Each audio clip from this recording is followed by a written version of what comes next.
పౌలు గారు తిమోతి గారిలో కపటము చూడలేదట, నిష్కపటమైన విశ్వాసాన్ని చూశాడు. అంటే తిమోతి గారు నిష్కపటుడుగా, కపటము లేనివాడుగా, ఏ చెడు ఉద్దేశము లేనివాడుగా, ఒక పరిశుద్ధుడుగా, ఒక నీతిమంతుడుగా, ఒక విశ్వాసిగా, ఒక గొప్ప వ్యక్తిగా నిలబడటానికి కారకురాలు ఎవరు చెప్పండి?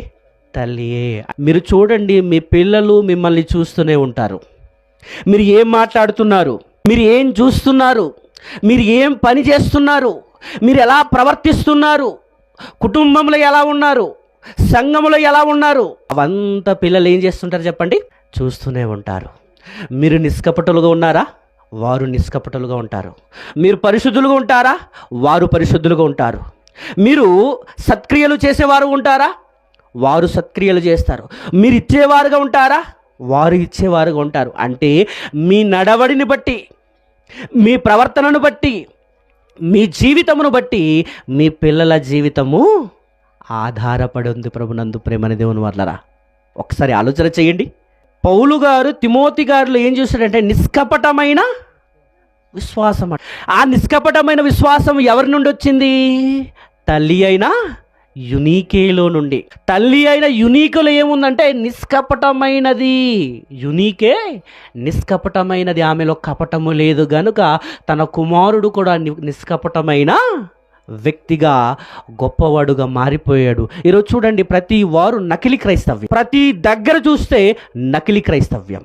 ఏంటంటే సంఘంలో వెళ్ళినప్పుడు ఒకలా ప్రవర్తిస్తారు, సంఘం నుండి ఇంటికి వచ్చిన తర్వాత మరోలా ప్రవర్తిస్తున్నారు. ఏంటి, మా అమ్మ మా నాన్న సంఘంలో ఉన్నప్పుడు ప్రార్థనతో క్రమశిక్షణతో ఉంటారు, కానీ ఇంటికి వచ్చిన తర్వాత ఏంటి వాళ్ళ మాటలు, వాళ్ళ పనులు, వారు చేస్తున్న కార్యక్రమాలు అబ్జర్వ్ చేస్తారని చెప్పండి.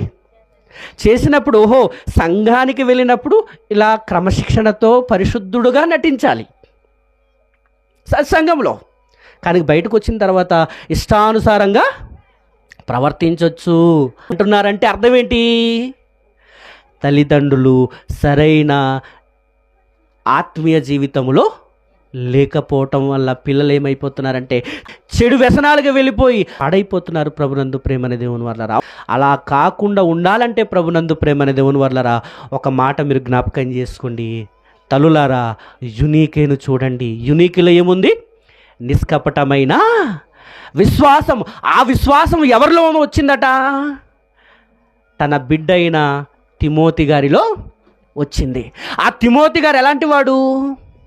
నిష్కపటమైన విశ్వాసం